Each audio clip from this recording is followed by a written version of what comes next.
Out with the old, and in with the new. Hello everybody, my name is Robert and this is Review Clue. And in today's video we're having a look at this, the Corsair K65 RapidFire RGB keyboard. This thing was meant to be £120, but I managed to pick up for $99.99 from Amazon. I'll drop the link down below. Not sponsored, but you know, Amazon hit me up if you need to, yeah. So anyway, let's get right into this unboxing and review.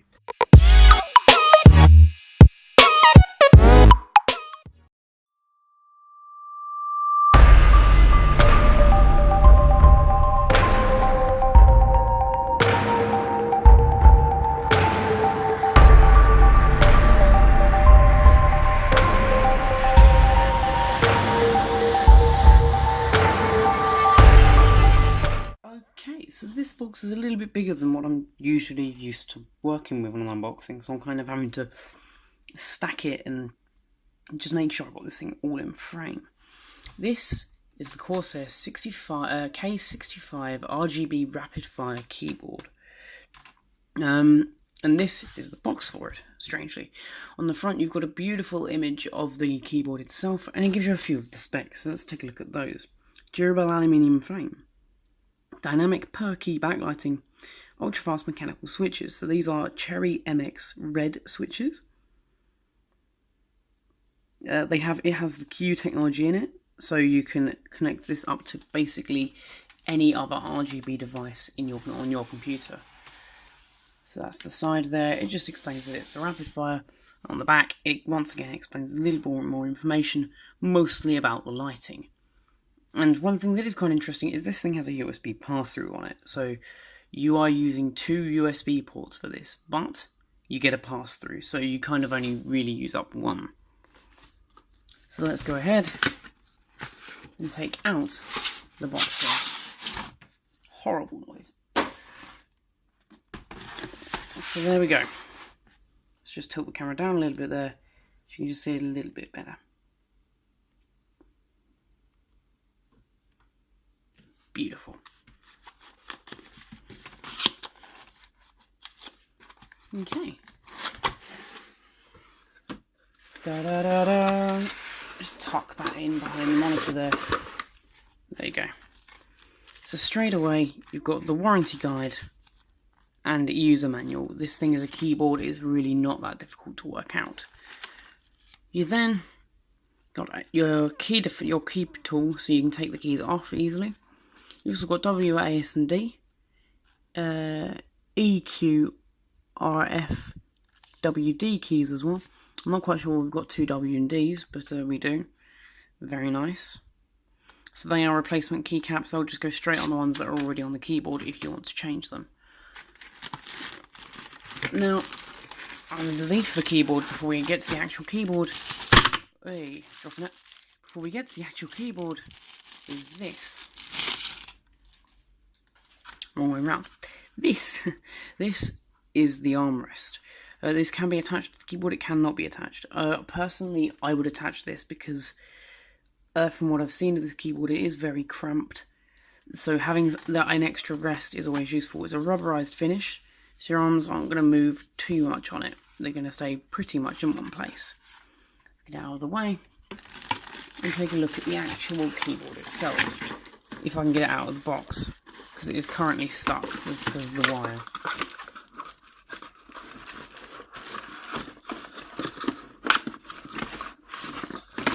There we go. Let's go ahead and move this cardboard box out of the way. And remove the bag from the keyboard. So this is the keyboard itself. You'll probably notice this is the 10 keyless edition. There is no number pad in sight, and this upset me a little bit. I'm kind of used to using the number pad now. I'm probably one of the only people who do. If you do, then like down below, because I kind of want to see how many of you actually use the number pad. So if we peel the sticker off the top there, off the Corsair logo, and try not to drop it onto the keyboard, that is gorgeous. They've moved back to their old logo, which is always nice. That's nice to see. But this thing has a full aluminium body, and each key is slightly raised And that is that gorgeous Cherry MX red key switch noise.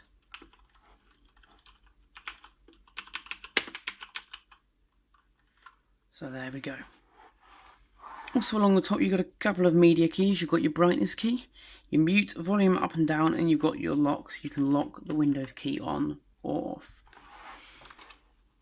The sides and the back of the device are pretty simple. The only thing you'll notice on the back is that USB pass-through and this BIOS switch to allow you to easily change between different modes on the keyboard. One thing that really did surprise me when I first read about this was the double USB that it requires. This thing draws a hell of a lot of power, but because you've got that pass-through there, it won't matter so much. So let's go ahead, do a little bit of B-roll of this gorgeous little thing, we'll get it all plugged in, and I'll start showing you some of the effects you can do in the Corsair iQ software.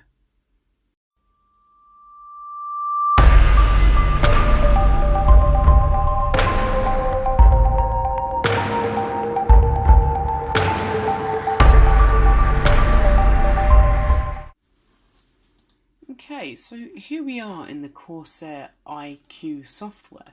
This is the software where you're going to get all your keyboard effects and you're going to customize this to really be your own. It's going to be a picture-in-picture here. You're going to see the TV screen or the computer screen and the keyboard as well. So you're going to see these effects change on the fly.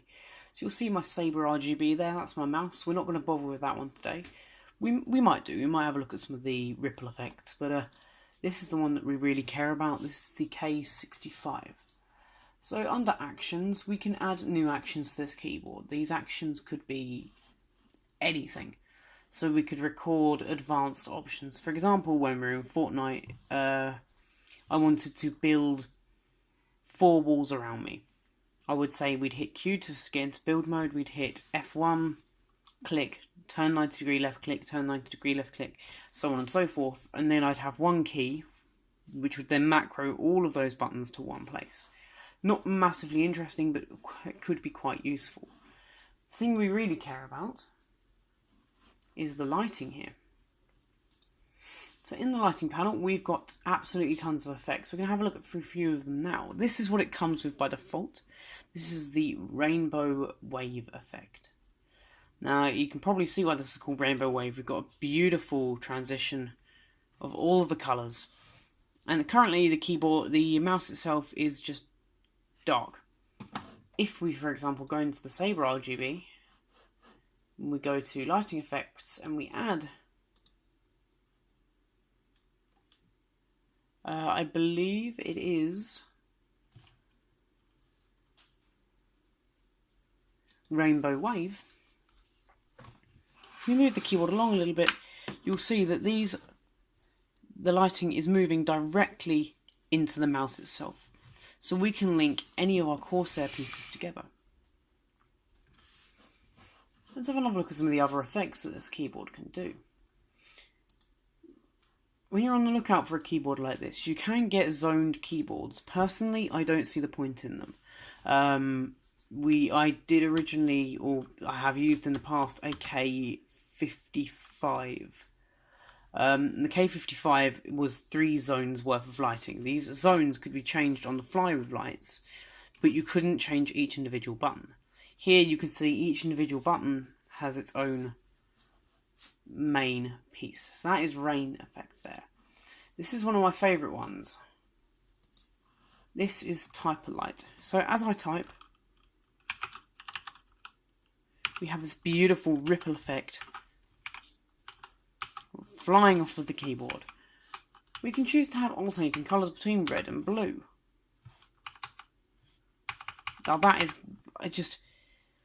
there's something about an RGB keyboard just brings me close to tears. It's a beautiful thing.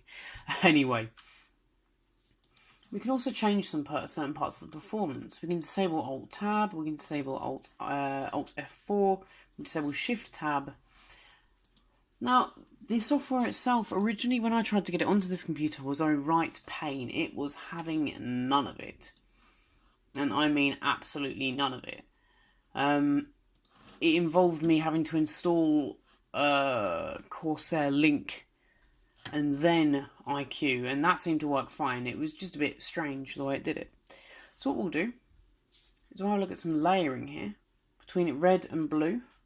So it makes it look like a police. It makes it look like a police car. That's really cool. So say for example we want red and red. We'll just have red and red there. How do we change the colour of that one? So that's just a complete red. And say for example we want to add another visor here. This visor is going to be completely blue.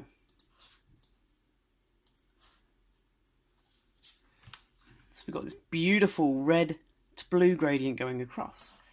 Then, for example, whenever I click a key, we're going to have that wonderful type lighting effect, but this time it's going to be pure white.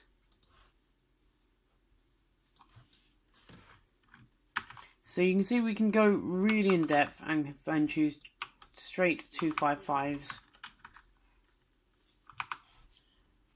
So there you go.